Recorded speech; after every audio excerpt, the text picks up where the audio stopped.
안녕하세요. 소리의 가치입니다. 구독과 좋아요, 알림 설정 부탁드려요. 오늘의 사연 시작할게요. 첫 번째 사연입니다. 저는 34살에 여자친구는 32살이며 결혼을 전제로 약 1년 반 정도 만나오고 있습니다. 처음 봉사활동에서 만나 너무 밝고 쾌활한 모습에 제가 연락처를 받아서 그 뒤로 교제하고 있었는데 이게 단체로 밥을 먹거나 할 때는 몰랐던 많은 문제들이 요즘 들어 더 보이기 시작합니다. 고쳐질 것 같지도 않습니다.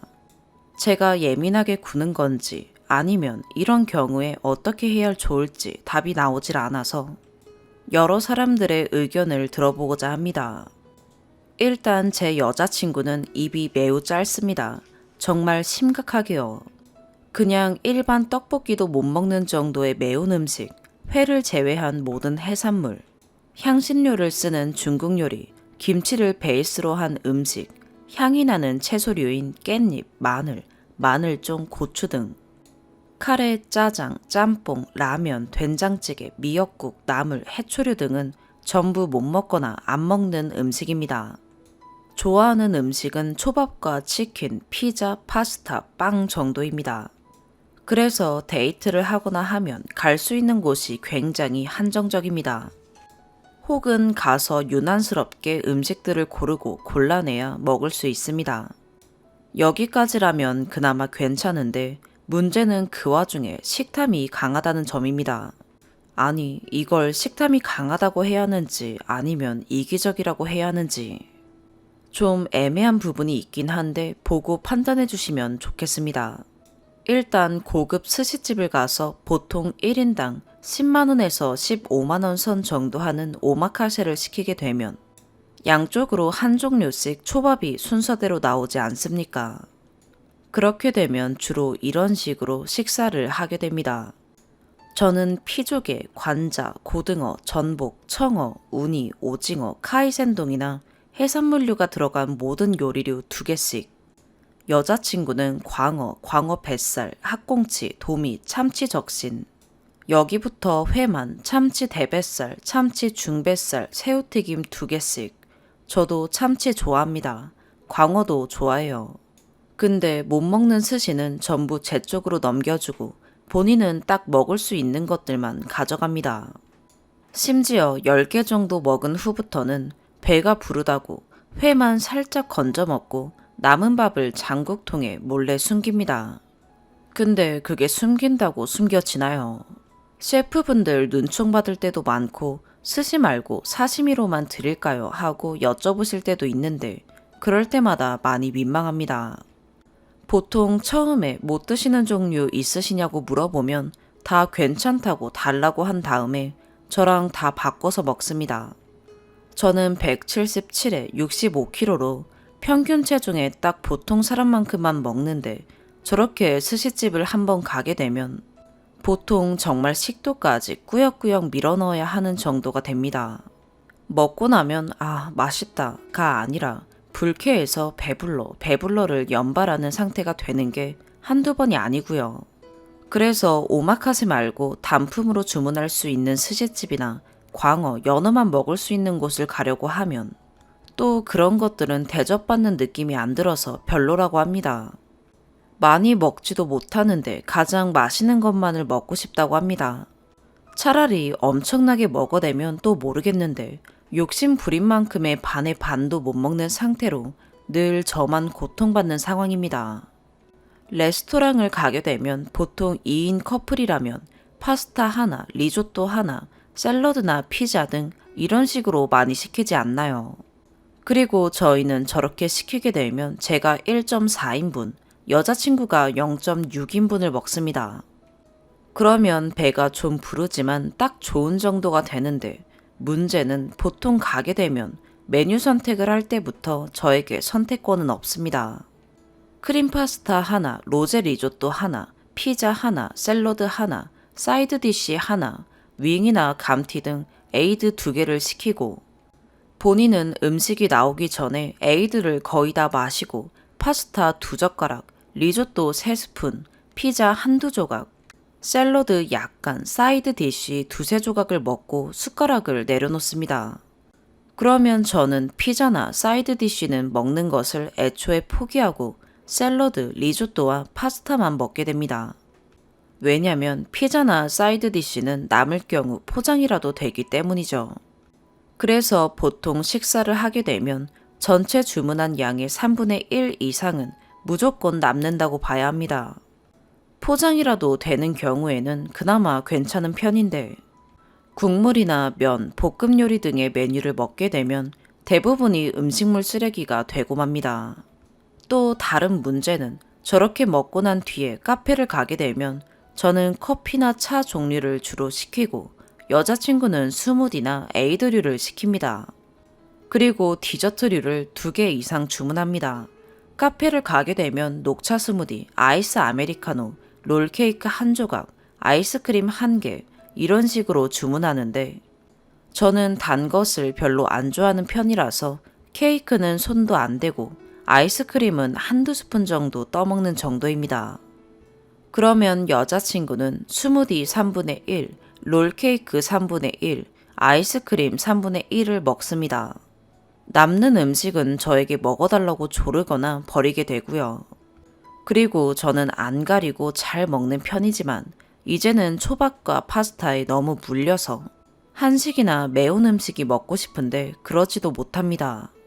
한 번은 정말 야채 곱창이 먹고 싶어서 괜찮다는 허락을 받고 야채 곱창집을 갔었는데 5점 정도를 먹고 나서 치즈만 골라서 먹고는 제가 먹는 걸 구경합니다. 맛있어? 잘 먹는다. 아니야, 난 괜찮아. 라고 하면서 핸드폰을 하거나 먹는 걸 쳐다보는데 정말 체할 것 같더라고요. 입으로 들어가는지 코로 들어가는지 모르게 허겁지겁 먹고 나서 결국 설빙에 가서 빙수와 떡꼬치, 토스트를 시켜서 먹었습니다. 그 뒤로는 절대 제가 먹고 싶은 것을 먹으러 가지 않습니다. 제일 재밌는 점은 이게 단둘이 밥을 먹을 때가 아니면 크게 티나지 않는다는 겁니다. 여자친구네 회사는 여자가 80% 이상이라 식사할 때 다 같이 배달을 시키면 여러 메뉴를 조금씩 나눠 먹고 밖에 나가서 외식할 때는 입맛이 맞는 사람들끼리만 붙어서 밥을 먹거나 본인 혼자 카페에서 해결할 때도 있어서 문제가 되질 않았습니다. 저 또한 초반에는 이런 부분들을 잘 눈치채지 못했었고요. 그런데 이제 시간이 지나고 나니 걱정되는 부분들이 많습니다. 결혼을 한다 하더라도 식습관이나 취향이 바뀔 것 같지는 않고 또 매번 본인 취향대로만 먹고 싶어 하는데 사실 건강한 식단이 아니다 보니 영양학적으로도 좀 문제가 많을 것 같다는 생각이 들고 이런 부분만 빼면 취미, 취향, 대화 등 너무 잘 맞는 여자친구입니다. 제가 너무 유난스럽게 걱정하는 걸까요? 아니면 정말 문제가 있는 걸까요? 어떻게 해야 할지 좋은 의견을 좀 부탁드립니다. 추가. 먼저 많은 조언과 질타, 관심에 소중한 시간을 내어주신 것을 감사드립니다. 댓글은 전부 읽어보았습니다. 하나하나 읽다가 몇몇 댓글에서 머리가 띵 하더군요. 제가 생각하지 못했던 관점에서 냉정하게 바라보았을 때 이렇게 보이는구나 하고 깨닫자 조금 많이 슬퍼졌습니다. 저는 제가 사랑하는 사람을 위해서 배려하는 것이 당연한 것이라고 생각하고 있었는데 정작 나는 사랑하는 사람에게 전혀 배려받지 못하고 있었구나 하는 생각이 들어서 진지하게 이야기를 나누어 보려고 합니다. 그리고 여자친구를 옹호하려고 하는 것은 아닙니다만 몇 가지 오해가 있을 수도 있어 덧붙입니다. 첫 번째, 데이트 비용의 경우 7대3 정도입니다. 제가 식사를 계산하면 여자친구가 커피나 디저트를 계산하는 경우가 많고 오마카세 같은 고급 식사의 경우 주로 제가 기념일이나 보너스를 받아서 먹었던 경우가 많습니다.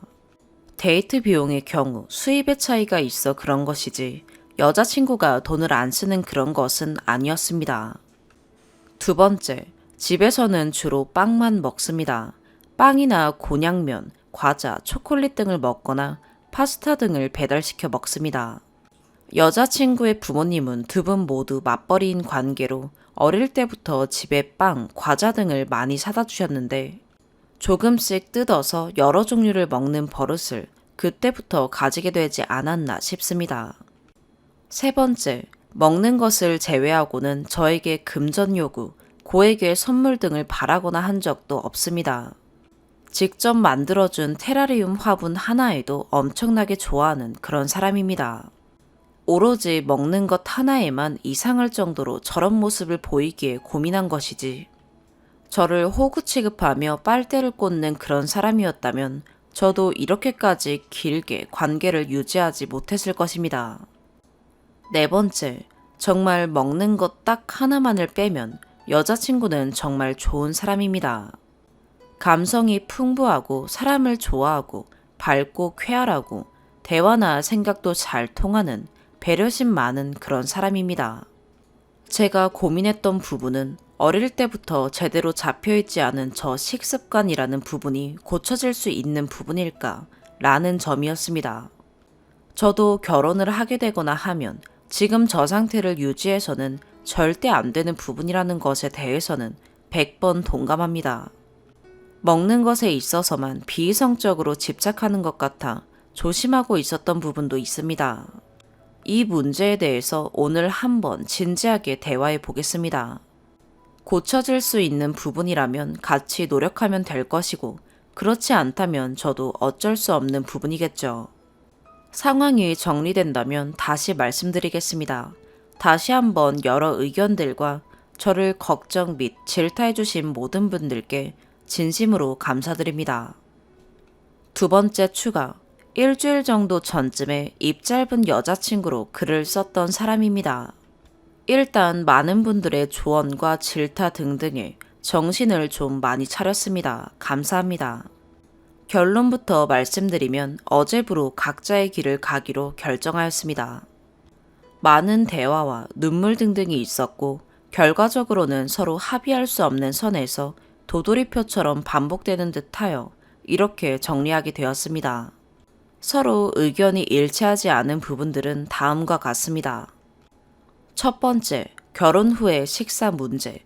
제 입장은 내가 요리하는 것을 좋아하니 내가 요리해서 먹는 음식은 괜찮은지.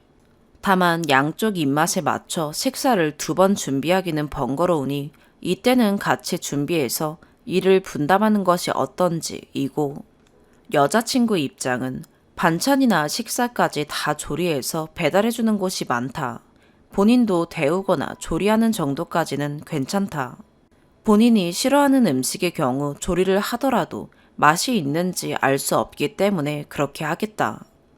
다만 국이나 찌개, 생선 등 냄새가 강한 음식은 일주일에 1번 정도로 먹었으면 좋겠다 입니다. 두 번째, 외식과 초밥 등에 대한 문제. 제 입장은 지금은 우리가 돈 들어갈 일이 따로 없기 때문에 다소 비싼 음식들이나 그런 것들에 있어서 상호 협의하에 자주 먹었지만, 결혼을 한다면 집이나 추가적으로 발생할 것들을 생각해서라도 횟수와 비용을 많이 절감해야 한다. 다만 특별한 날이나 기분 전환이 필요한 날 등 한 달에 적어도 3번 이상은 전적으로 자기 선택에 의한 메뉴를 먹자. 여자친구 입장은 오빠와 만나기 전에도 나는 그렇게 먹어왔었다. 한순간에 바뀔 것 같지 않으니 우리 둘의 수입에서 일정 부분 약 한 달에 50만 원 정도를 내 밥값으로 빼면 안 되겠느냐. 오빠의 용돈과 비슷한 비율로 해서 나는 어차피 옷이나 다른 부분에서 제출하는 부분이 거의 없으니 그렇게 하고, 식사를 할 때 1인분을 준비하고 나는 따로 포장이나 배달해서 같이 식탁에 앉아서 함께 먹겠다. 외식은 기념일에 특별하게 나가서 먹는 것 이외에는 안 하도록 하겠다 입니다. 세 번째, 자녀 양육에 관한 문제. 제 입장은 만약에 아기를 낳으면 나는 그렇다 치고 본인은 요리 자체를 해줄 수 없다면 영양이나 이런 부분들이 교육상으로도 문제가 있을 수도 있다. 엄마가 먹지 않는 음식들을 강요한다고 느낄 수도 있지 않겠느냐. 여자친구 입장은 요즘은 정말로 이유식부터 연령별로 나오는 모든 음식을 사서 먹을 수 있다. 성장기에 맞춰서 영양학적으로 다 밸런스 있게 준비해준다. 인건비 등등을 다 따져봤을 때 만드는 것과 사먹는 것에 드는 비용은 비슷한 셈이다. 그리고 내가 티나지 않게 노력할 것이고 아기의 영양에는 문제가 없게 나도 내가 문제가 있는 부분에 대해서 인지하고 있으니 그런 일이 생기지 않도록 노력할 것이다 입니다. 대충 이런 식이었는데 일단 전체적으로 어떻게 생각하는지 알아보고 싶어서 이런저런 이야기들과 질문들을 했었습니다. 일단 요리나 가사에 대한 부분은 제가 수입이 여자친구의 2배 정도로 더 높기 때문에 둘 다 아기를 낳게 되면 여자친구가 전업주부를 해야 하겠다는 생각으로 말했던 부분입니다. 다만 제가 요리를 좋아하는 편이어서 제가 하는 것에 대해서는 괜찮은지 물어본 것이고요. 저는 한식을 좋아하는 편입니다. 여자친구가 기름 냄새나 비린내 등등의 냄새에도 조금 민감해하는 부분이 있어서 파스타와 리조또, 빼빼로 이외에는 만들어준 적이 없긴 합니다.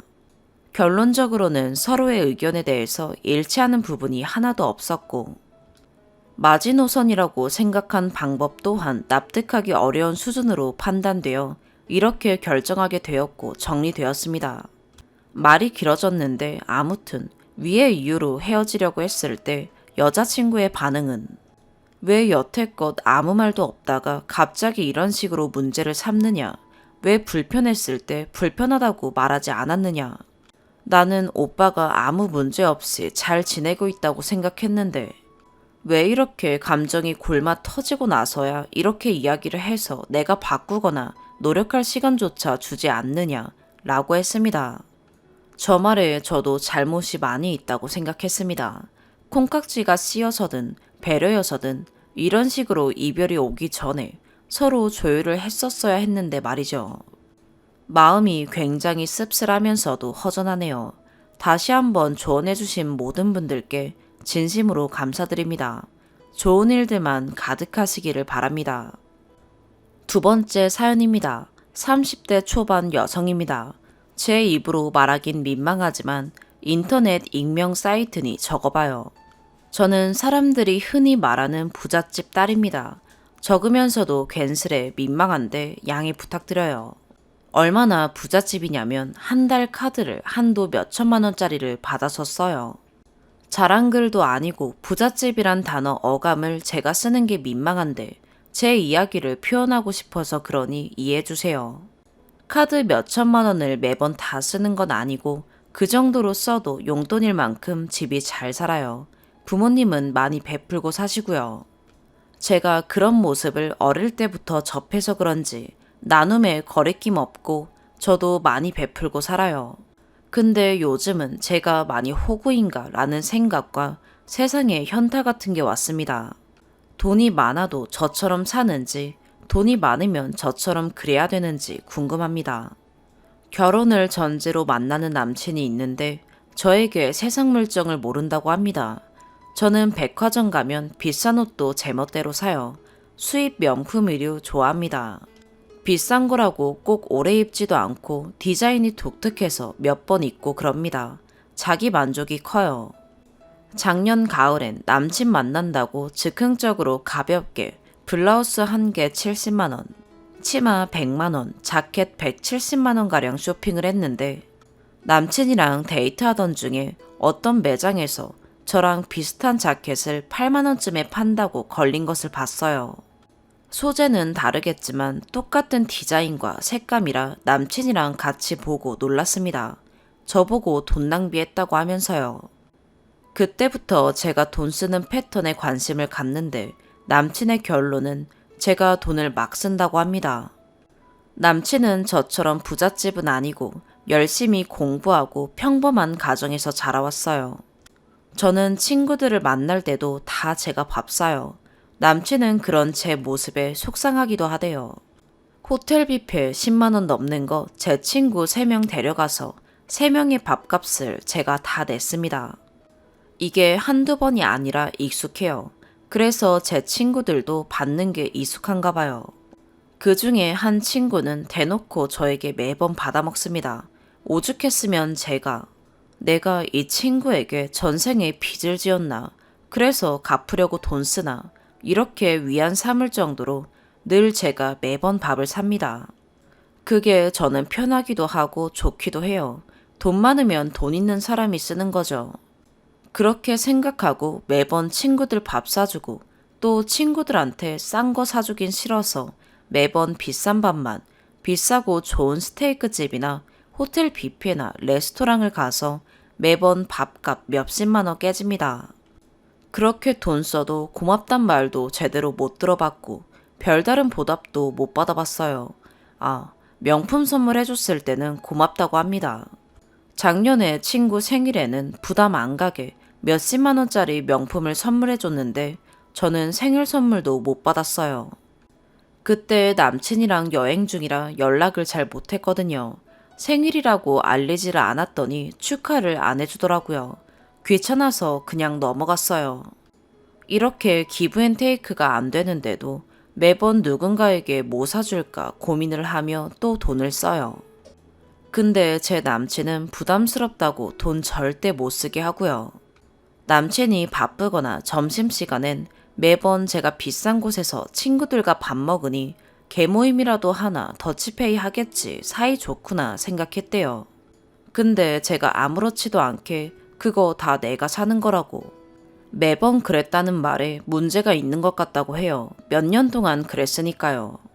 돈이 많아서 매번 돈 쓰던 저와 마땅한 보답을 못 받는데도 좋다는 제가 많이 호구일까요?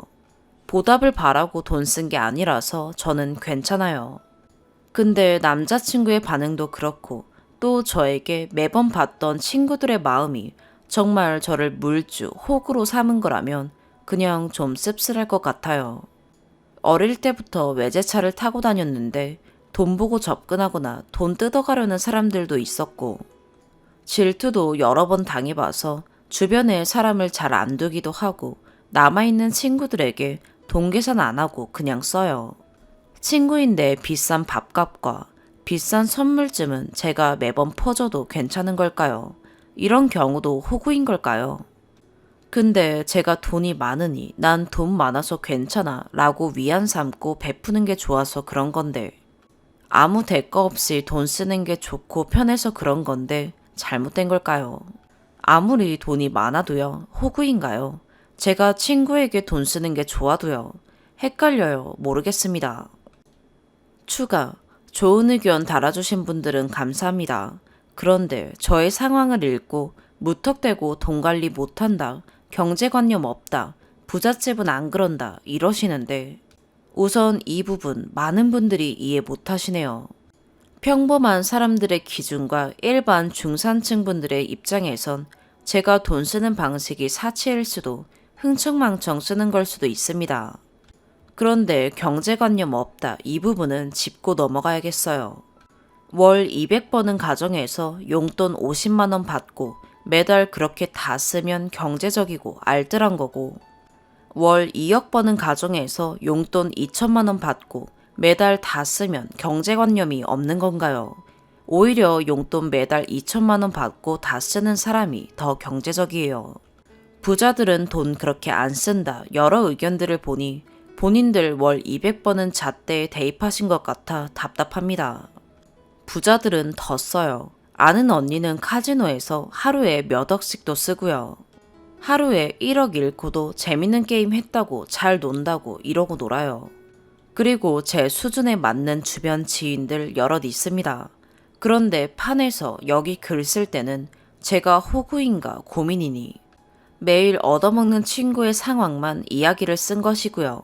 도대체 밥 한 끼 얼마나 한다고 돈 관리 못한다 이러는지 그런 사람들 생각이 답답해요. 돈 200억 가진 사람이 10억짜리 차 샀다고 사치인가요? 돈 1억 가진 사람은 1,000만 원 넘는 차 잘 사던데 말이죠. 1억 안 가진 사람도 더 비싼 차 타던데요. 제 이야기를 각자 현실에 대입하여 누가 저렇게 돈 쓰냐 하는 게 저는 너무 답답하네요. 부잣집에서 뭐 경제교육을 더 잘 지킨다고요. 저 경제교육 잘 받았고요. 제 돈 쓰는 입장을 평범한 일반적인 월급 기준에 적용하시는지 답답합니다. 하루에 1억 넘게 잃고도 또 놀러 간다고 카지노 간다는 언니는 대역 죄인인가요? 그런 씀씀이에 비해 밥값 한 끼 비싸봤자 몇십만 원 제가 쓰고 싶어서 좋아서 쓴 거예요.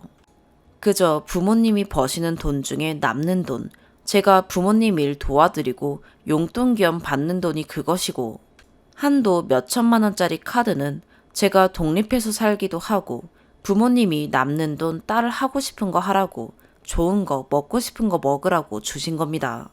그것이 저에겐 좋은 것들이 친구와 밥 먹는 것이고 매일 그러는 것도 아니고 가끔씩 그랬어요. 그런데 제가 매번 돈을 썼던 건 제가 편해서입니다. 제가 2천만 원짜리 가방 들 때 친구는 2만 원짜리 에코백 들고 다니는데 오히려 그 모습이 예뻐 보이기도 했고, 친구가 1년 동안 열심히 적금 부을 때 저는 몇 시간 쇼핑으로 하루 만에 다 쓰는 돈이라서 그런 상황을 봤으니까요.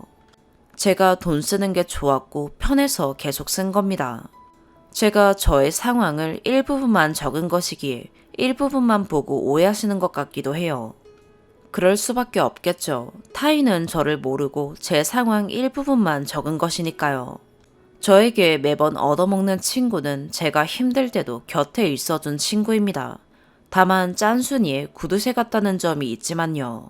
저는 매번 100만 원 넘는 구두 신을 때 친구는 운동화 몇 년도 신어요. 꾸밀 때는 보세 구두나 저렴하면서 예쁜 거 사고, 저라면 그렇게 못할 텐데 그러면서도 예쁘고 잘 꾸미는 친구를 보고 자신있게 사는 모습에 전 그 모습에 신기하기도 하고 예뻐 보였어요. 저랑 친구는 돈 씀씀이가 차이가 많이 커요. 이런 차이에 제가 돈 쓰는 게 당연했고 편했어요. 그게 몇 년이 지나고 쌓이니까 익숙해졌고 저에게도 습관이 됐어요. 친구가 10만 원짜리 밥 사준다면 저는 부담될 것 같아요. 돈에 쪼달리는 친구란 거 아니까요. 불편할 것 같았어요. 그래서 제가 편해서 쓴 거예요. 제가 비싼 밥 먹고 싶은 거랑 얼마 안 하는 돈 쓴 거고요. 그래서도 적었지만 돈 보고 접근하는 사람도 있었고 질투도 받아봐서 남아있는 사람들에게 잘해주려고 했어요. 돈이야 제가 더 많으니 제가 쓴 것이고 밥값쯤이야 제겐 얼마 안 해요. 어느 날은 제 거 2천만 원쯤 쇼핑하고서 기분 내고 싶어서 혼자 가긴 그러니까 비싼 밥 사 먹을 여유 없는 친구 불러서 밥 20만 원치 먹고 제가 사는 거 얼마 안 하잖아요. 남들은 계산하며 살 때 전 친구들에게 돈 안 따지고 내가 베풀고 나누고 그게 좋았어요. 밥값 얼마 안 하잖아요. 아무리 더치페이가 활성화됐다고 해도 남자가 훨씬 더 경제적으로 여유로운 상황이면 남자가 여자한테 반하면 여자에게 돈 쓰지 못하게 하잖아요. 여자는 성의 표시를 한다고 해도 남자는 90% 이상 돈 쓸걸요. 한국뿐만이 아니라 외국 여러 나라들은 더 해요. 이런 상황에서 매번 밥 사는 남자는 호구를 넘어서 멍청이고 바보인가요? 밥 매번 사는 걸로 경제관념 없다고 부잣집이 왜 그러니 이런 말들. 그게 그렇게 이상한 건가요? 제가 매번 돈 쓰고 보답 못 받고 호구인 게 문제고 그게 고민인 건데 누가 돈을 그렇게 쓰냐며 경제관념이 없다 그렇게 시비 받을 정도는 아니라고요. 너무 답답하네요. 본인들의 생각과 기준과 본인들의 수입을 그저 제가 남는 돈을 쓰는 게 좋아서 쓰는 게 부잣집은 안 그런다니요. 아니요. 부잣집은 저보다 더 쓰는 경우도 많아요. 몇 억 귀금속에 몇 억 코트에 고작 밥값 얼마나 한다고요. 제가 좀 친구들에게 돈을 계속 써서 호구인가? 친구들이 그렇게 생각하는 건가? 그게 고민이지. 경제관념 없다. 이렇게 이해 못할 수준은 아닌데 글 적으면서도 답답하네요. 밥값 얼마 한다고요. 편의점에서 매번 추파추스 캔디나 과자 사서 친구에게 너 이거 먹어 라며 매번 전해주는 수준이 제가 비싼 밥 먹는 수준이랑 비슷해요. 저는 그게 좋아서 썼어요. 제 입장을 얼마나 더 설명해야 될까요? 그리고 친구가 생일 축하 안 해줬다는 건 제가 여행 중이라 말을 안 하기도 했고 그전엔 작은 보답이라도 기프티콘이라도 보내준 친구고요. 집밥 만들어서 주는 친구도 있어요. 꼭 돈 때문에 붙어 있고 돈이 목적이고 그런 건 아니에요. 단지 돈 많은 제가 자연스럽게 썼고 그게 편해서요. 저는 비싼 밥 먹고 싶은데 친구 상황에서는 그게 아니라서 제가 비싼 곳에 가고 싶으니 제가 쓴 거예요. 남들이 친구들한테 새콤달콤 사주는 거랑 그게 저에게 비슷한 수준이었다고요. 그리고 이제는 그 친구들 잘 안 보고요. 저와 비슷한 경제 수준인 친구 지인 여럿 있어도 편하고 마음 맞는 친구라서 제가 힘들 때도 있어준 친구들이라 계속 본 거예요. 제가 글 쓴 거에 이상한 문제는 없는데 다른 분들은 저와 같은 생각이 아니고 입장이 아니라 이해 못 하시는 거라고 봅니다. 월 2억 벌고 월 2천을 짜투리 군것질로 쓰는 사람 입장과 월 200 버는 사람은 다르니까요. 제 글을 보고 어휘력 뭐라고 하시는데 문제될 만한 부분이 없는데 괜히 시비 걸고 꼬투리 잡는 걸로밖에 안 보여요. 그동안 수많은 질투 받아봤는데 사람들 심성이 그런가 봐요. 그렇게라도 깔아내리고 싶어 하더라고요. 두서없이 제 상황을 일부분만 적어서 그런가요? 제 경험, 고민 상황 일부분만 적은 것이고 설명이 부족했을 수도 있는데 돈 재고 따지고 계산하는 분들은 완전히 이해 못하실 수도 있네요. 무조건적인 비난이나 비꼬아서 흠잡으려는 게 아닌 진심으로 비판이나 쓴소리 해주신 분들은 고맙습니다.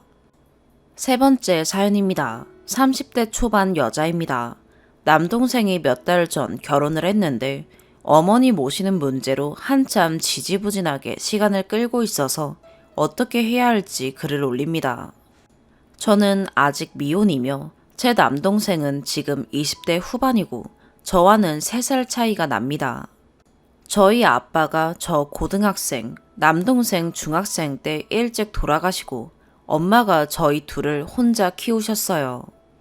아빠가 조그만 가게 하고 계셨던 걸 엄마가 이어서 해서 금전적으로 엄청 어려운 건 아니었는데 그래도 여자 혼자서 고생 많이 하셨다고 생각합니다.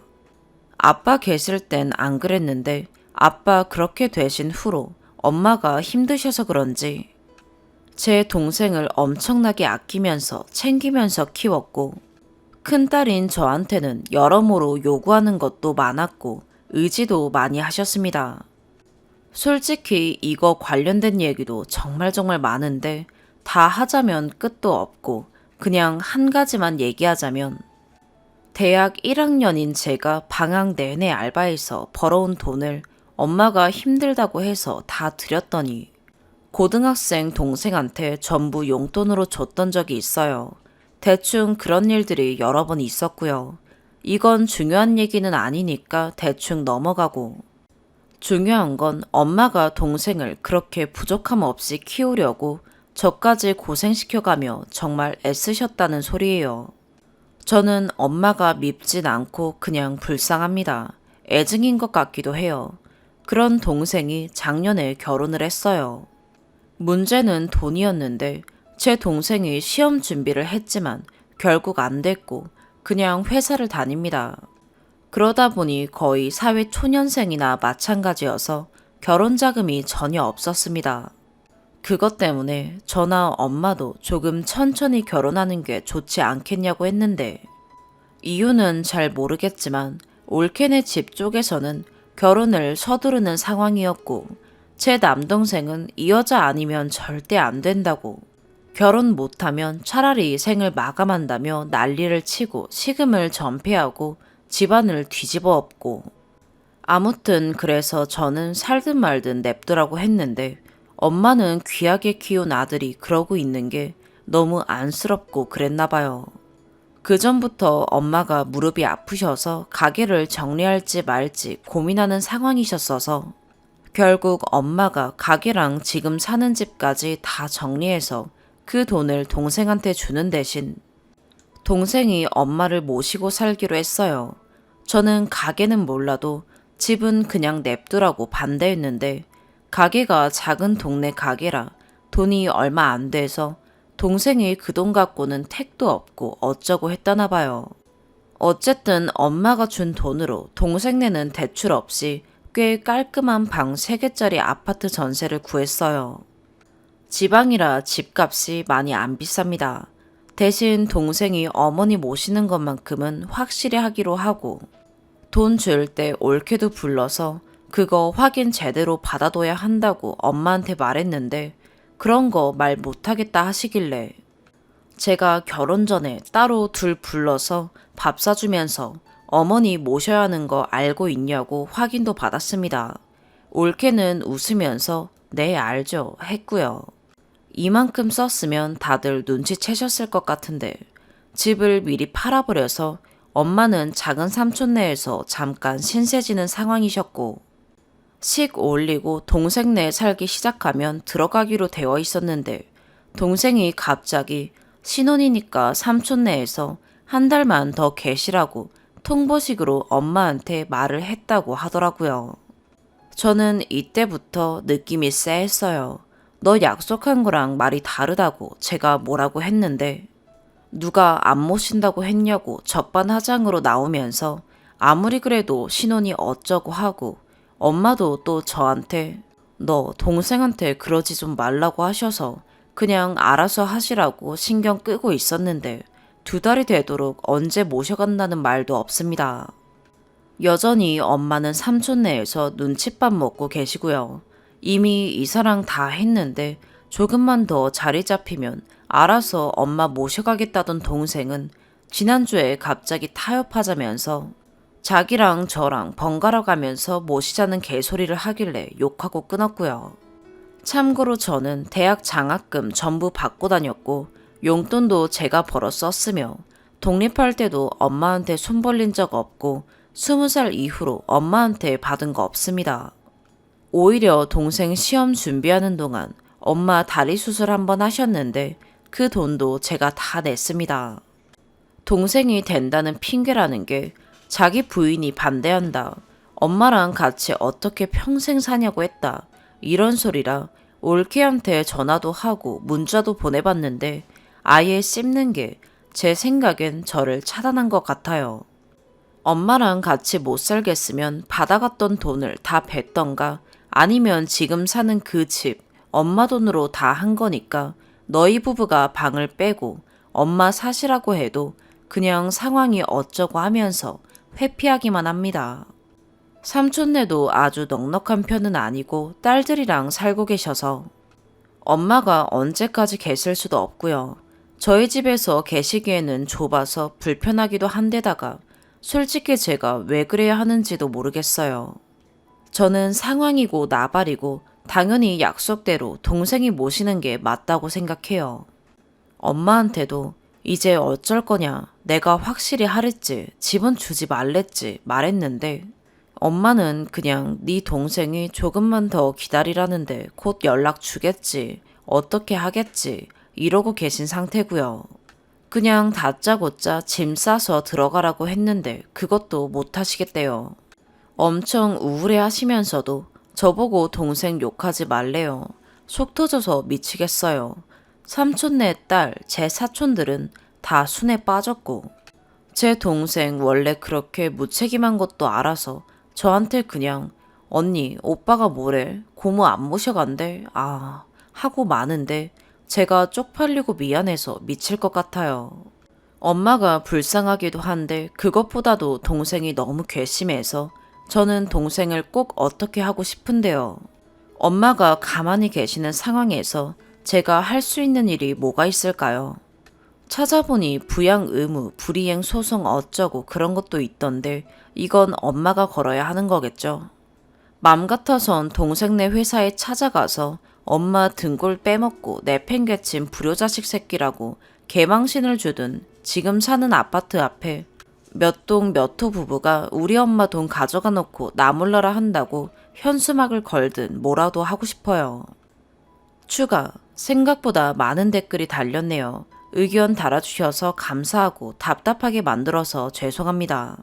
하나만 말씀드리고 싶은 게 있는데 제가 동생을 망신시키고 싶었던 건 엄마가 불쌍해서보다도 동생이 너무 밉고 걔가 그 돈을 다 날로 먹은 게 화가 나서 그랬습니다.